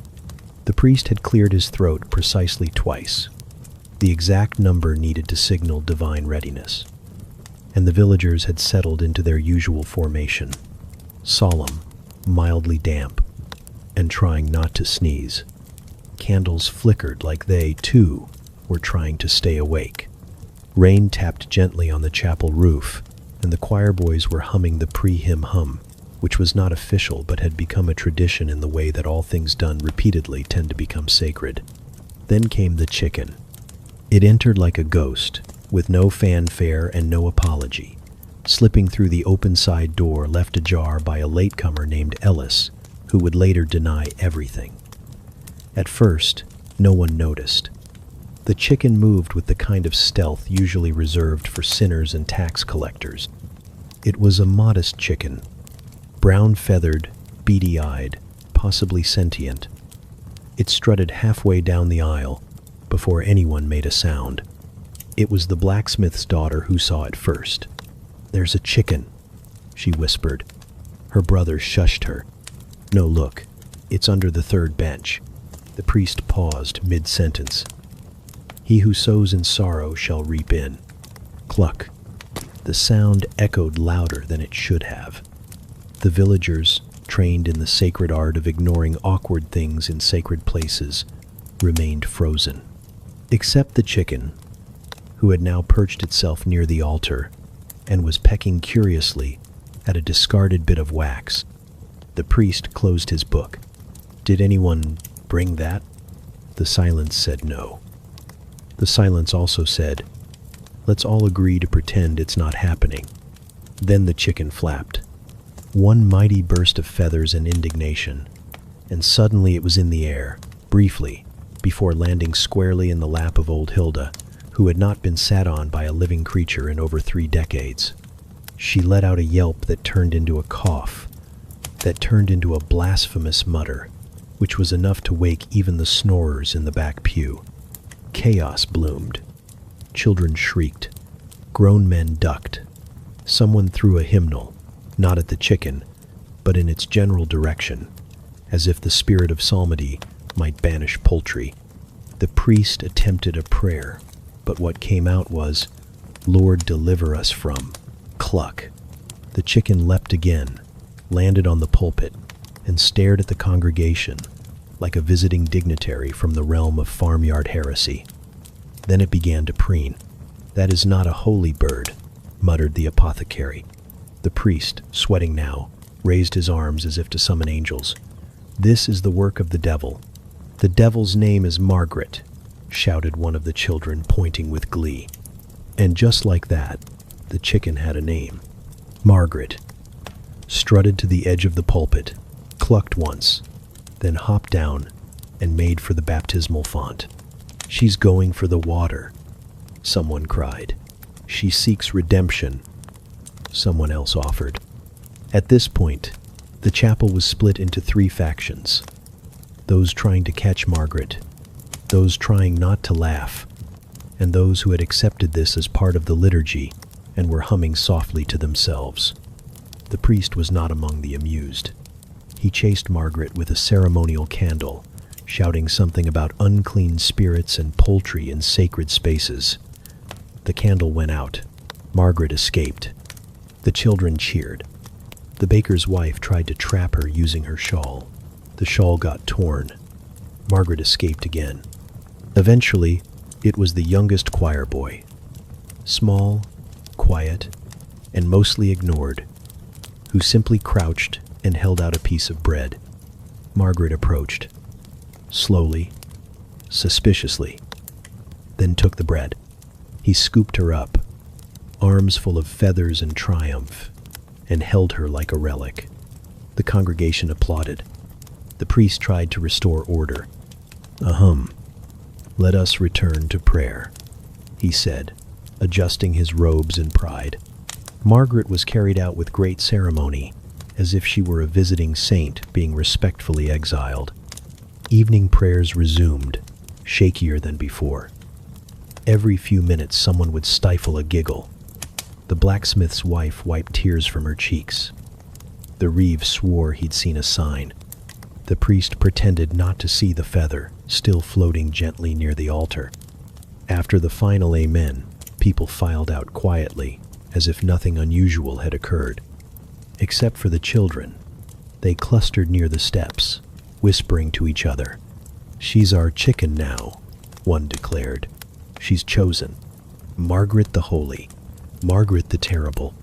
They couldn't agree on her title, but they did agree she should live in the shed behind the chapel and be fed every Wednesday. No one asked the priest permission. That night, the village slept with the vague, amused satisfaction of people who had witnessed something both ridiculous and vaguely divine. The stars above twinkled like candlelight, and somewhere behind the chapel, Margaret nestled into a pile of straw, unaware that she had achieved accidental sainthood. And in the village's collective memory, long after the candles had burned out and the hymnals had been repaired, this night would be known simply as the time Margaret invaded the chapel, and everything got just a little more holy. By the time the last chores were done and the wind had curled its fingers through the thatched rooftops, the villagers began to gather. Not by invitation, never that formal, but by instinct, as if the crackling hearth sent out a silent summons to all souls within earshot. One by one, they slipped inside the great hall beside the tavern, where the fire burned steady and the benches were just soft enough to tolerate for an hour or two. The flames danced against soot-darkened stone, painting shadows on the walls that looked like giants one moment and chickens the next.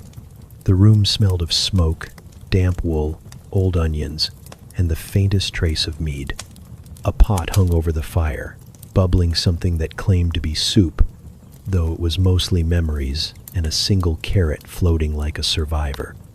Children curled in corners, chewing bread crusts and pretending not to fall asleep. Elders leaned on elbows. Middle-aged men stretched out their legs in exaggerated comfort, even as they quietly rubbed their knees. Women passed around a cloth of boiled chestnuts and made quiet bets about how long it would take before someone mentioned dragons. Then came the stories. It always started with Tolan, the miller's cousin. No one knew what exactly he did. Somewhere between brewing, borrowing, and bothering. But he had a voice like gravel and a gift for exaggeration. Did I ever tell you about the time I met the ghost in the barley fields? A chorus of groans. A few grins. Yes, shouted the children. No, shouted Tolan, ignoring them. That was his brother. This was the older ghost, meaner, drunker, smelled like turnips. The story spiraled quickly. Barley that whispered. A ghost with one boot and a fondness for whistling at sheep. A chase that ended with Tolan locked in a grain bin overnight. You just passed out in there, muttered someone. Semantics, he replied. Next came Maud, who claimed she once knew a man who wrestled a bear for romantic reasons. No one believed her, especially since the bear was later revealed to be a very large dog, and the romance ended in a splintered fence and 2 missing teeth. Still, she told it well, and her voice rose and fell like a fiddle tune, making even the nonsense feel noble. Then there was Wilfred, who always told the same story, about a chicken that laid an egg shaped like a perfect cube. Every time, the details changed slightly. Tonight, the chicken's name was Judith, and the egg was mistaken for a dice and used in a game that ended a marriage. Between stories, mugs clinked, logs shifted, and someone threw another stick on the fire. Sparks jumped like they had somewhere to be. A hush fell when old Bram spoke up. He rarely did. He was missing 2 fingers and all of his patience, but he told stories like he'd bottled time. This one's true, he said, which was how you knew it absolutely wasn't. He told of a knight who had no horse, only a very determined goat named Cyril. The knight rode Cyril into battle, or tried to, and the goat responded by eating part of his armor. They never made it past the village gate. But somehow, Bram spun it into a tale of destiny, betrayal, and goat-based prophecy. By the end, people were wiping tears from their eyes, some from laughter, others from sheer confusion. The fire snapped louder, as if laughing too. Children now dozed, heads on laps, breaths slow and deep. One boy dreamed with his eyes open, staring into the flames like they might tell a story back. Outside, the wind howled just once, a reminder that the world beyond the hearth was wide and cold and uncaring. But in here, the walls held steady, the laughter held longer. Rilla told a tale of a man who sneezed so hard it dislodged a tooth and changed the outcome of a local election. Someone else added a bit about a woman who claimed to hear bees in her bread, which turned out to be true, and the bread had to be exorcised. I once saw a duck walk into the tavern, quack 3 times, and leave. Was it a real duck? Define real. The stories blurred into one another, like watercolors left in the rain. Impossible to separate truth from jest, or memory from invention. And that was the point. Stories weren't for record keeping. They were for warmth, for distraction, for stretching a single evening into something that felt longer, fuller, and less ordinary. Eventually, the yawns came in waves. Boots scraped the floor. Cloaks were pulled tight. One by one, the villagers stood, nodded good nights, and slipped back into the night. Only the fire remained awake, low and glowing, whispering to the last embers about goats and ghosts and the strange things people believe when the stars are out and the stew's been shared. Tomorrow, there would be fences to mend, cows to milk, pies to burn. But tonight, there had been dragons and square eggs, and the memory of laughter echoing in the smoke. Night fell slowly, as if it too was reluctant to lie down in this particular village. The last embers of daylight slipped behind the hills, and one by one, candles were snuffed out, shutters creaked closed, and people climbed into beds that could generously be described as wooden excuses for comfort. Inside the cottages, the world narrowed. The clatter and chatter of day faded into the soft rustle of blankets stuffed with straw, the occasional clink of a chamber pot lid, and the heavy sighs of bodies surrendering to sleep, or trying to. It was not a peaceful process. Snoring began almost immediately. Not a soft, dignified snore, but a full-throated, furniture-rattling declaration of unconsciousness. The sort of sound that suggested the sleeper was in a wrestling match with his own throat and winning decisively. It started in the blacksmith's hut. Always him. And then, as if in reply, another snore erupted from 3 doors down, slightly higher in pitch, like a duet no one had asked for. A dog whimpered in its sleep. A baby coughed once, and then decided against waking. The wind tapped a loose shutter. Somewhere, someone muttered, "Turn over, you old donkey," and received a grunt in response, followed by a loud, wet-sounding fart. That, too, was the nightly symphony. Flatulence had no shame in this village. It was considered a sign of health, vigor, and occasionally, victory. The baker's wife had once claimed her husband farted so loudly, it scared the rats out of the grain store. Whether this was true or not, the rats were gone, and the baker was proud. Tonight, the gas was especially sociable. A rhythmic series echoed from the tailor's cottage, followed by laughter. He and his wife made a game of guessing what animal each one sounded like. "That was definitely a goose," she whispered. In another hut, 2 teenage boys lay on opposite ends of a lumpy mattress, giggling like fools. "Did you hear that?" "No." "That was you." "Was not." Felt the draft. They dissolved into giggles again, muffling the sound with pillows that had once been sacks of grain. And through it all, the fleas partied. They were the true insomniacs of the village, tiny tyrants of the mattress realm. As soon as human skin made contact with straw, the fleas leapt into action like it was opening night at the theater. Bites were delivered with precision. Itches bloomed like unwanted flowers. People scratched in their sleep. Some moaned softly.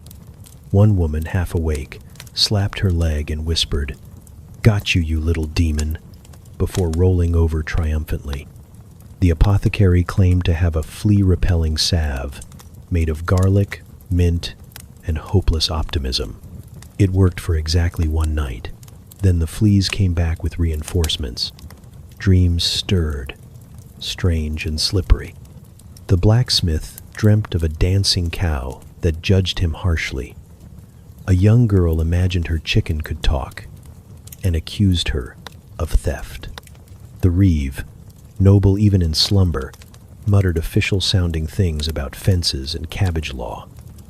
He would deny it all come morning. In the manor house, the steward snored so rhythmically it was mistaken for drumming. The housemaid dreamt of a feast where all the spoons had legs and ran away just before the soup was served. In one cottage, a widow dreamed of her husband. Not how he was, but how she wished he had been. He didn't snore in the dream. He smelled of rosemary and knew how to dance. Down in the common house, the last fire sputtered in the hearth. One man sat upright in his sleep, eyes fluttering, muttering about taxes and trousers. His bunkmate nudged him flat again. Even the animals had joined the chorus. A pig snorted in its pen, chasing something in its sleep, perhaps a runaway apple, perhaps a grudge. The goats murmured softly, and one sneezed with such force it scared the other into tipping over a bucket. The night deepened. The stars blinked, distant and unimpressed. The moon crept across the sky, peering through thin windows, lighting up crooked noses and open mouths, tattered quilts and dangling feet. Outside, the wind sang its own lullaby through the trees. A barn door creaked. A frog chirped once, decided against it, and went back to doing nothing. And in the village, sleep held most in its arms. Not tenderly, not gently, but effectively. Despite the snores and farts, the scratching and muttering, the dreams and itches, the people slept. Because this was life. Loud, itchy, slightly embarrassing. And tomorrow would come soon. With roosters, burnt porridge, and someone pretending they hadn't talked in their sleep about marrying a goat. But for now, the village breathed, huffed, snored, and shuffled under the patchy quilt of night. And in the darkness, a single flea paused, wiped its tiny face, and got back to work. The fire had gone out in most homes now. Just a thin ribbon of smoke trailed from a few chimneys, curling up into the star-choked sky like a final sigh. The village had quieted, not silenced, never that, but hushed, as if the earth itself had pulled up a woolen blanket and settled in. But there was always one last task. Tomlin pulled on his boots by feel, not sight. They were still damp from the stream, and one had a bit of straw lodged inside, but he didn't complain. He was used to it. He lifted the lantern with a grunt, its light dim but warm, and stepped out into the cool breath of night. His wife mumbled something from the bed. Probably, "Don't forget the latch," or maybe just turnip soup. But he nodded anyway. Out in the yard, the ground was soft and forgiving, still holding the day's warmth in its belly. He made his way past the lean-to, past the rain barrel, past the patch of stubborn weeds that had resisted 3 seasons of insults. The barn loomed ahead, more shadow than structure now, its roof sagging slightly like an old man bowing to the moon. He pushed the door open with a creak that felt louder than it should have, as if the wood were complaining about being disturbed so late. Inside, the barn was alive in the way nighttime barns always are. A soft rustle here, a gentle snort there, straw shifting like it had secrets. The smell hit him, familiar and oddly comforting. A mixture of hay, manure, damp wood, and the unexplainable scent that only animals seem to make. "All right," Tomlin whispered. "Just one last look." He walked past the chickens first. Most were huddled in clumps, dreaming of worms and dominance. One lifted its head, blinked at him with reptilian judgment, and tucked itself back into feathered sleep. The goat pen came next. The twins, Mumble and Crick, were tangled together in a way that defied logic and physics. One of them chewed something in its sleep. Tomlin didn't ask what. Then came the main event. Gertrude. She was the largest animal in the village, possibly the oldest, definitely the loudest. She had opinions about everything, and wasn't shy about expressing them. If the world wasn't to her liking, she'd let you know, with a kick, a bellow, or a long pointed stare that seemed to pass judgment on your entire lineage. But tonight, Gertrude was quiet. She lay curled in the straw like a great hairy boulder. Her breathing was slow and steady. Her eyes, half-lidded, tracked Tomlin's approach with the weary tolerance of someone who has lived too long to be surprised by anything anymore. He knelt beside her. "You all right, girl?" he asked softly. She blinked once, then closed her eyes. "That's what I thought." He reached out and gently scratched the patch behind her ear she liked, the one that made her twitch her nose and groan like a spoiled baroness. She didn't twitch tonight. Just a long exhale, warm and damp, and the faintest shuffle of hooves against straw. Tomlin stayed there for a while, not doing anything, not thinking about anything either, just breathing with her, listening to the creaks of the barn, feeling the weight of the day loosen its grip. In the loft above, a mouse rustled. Probably the same one that had been stealing from the grain sack all week. Tomlin didn't care tonight. Let it have its crumbs.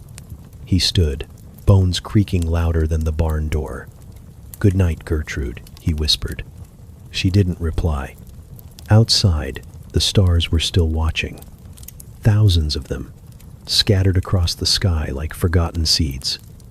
Some bright, some faint, all ancient. He paused and looked up, just for a second. No prayers, no thoughts, just a glance, just enough to feel small in the right way. Back inside, the village was deep in its dreams. The baker rolled over and muttered about burnt crusts. The priest mumbled an unfinished sermon. A child somewhere whispered dragon, then snored like one. Even the dogs were still, their tails twitching at memories of rabbits that had gotten away. Tomlin slipped back into the house, careful not to let the door squeal. He set the lantern down, pulled off his boots, slid beneath the blanket beside his wife, who reached out without waking and placed a hand on his chest like she was counting the beats. Outside, the barn stood watch. Inside, Gertrude sighed, rolled once, and finally settled. And above it all, the stars blinked slow and silent, keeping secrets only the night could understand.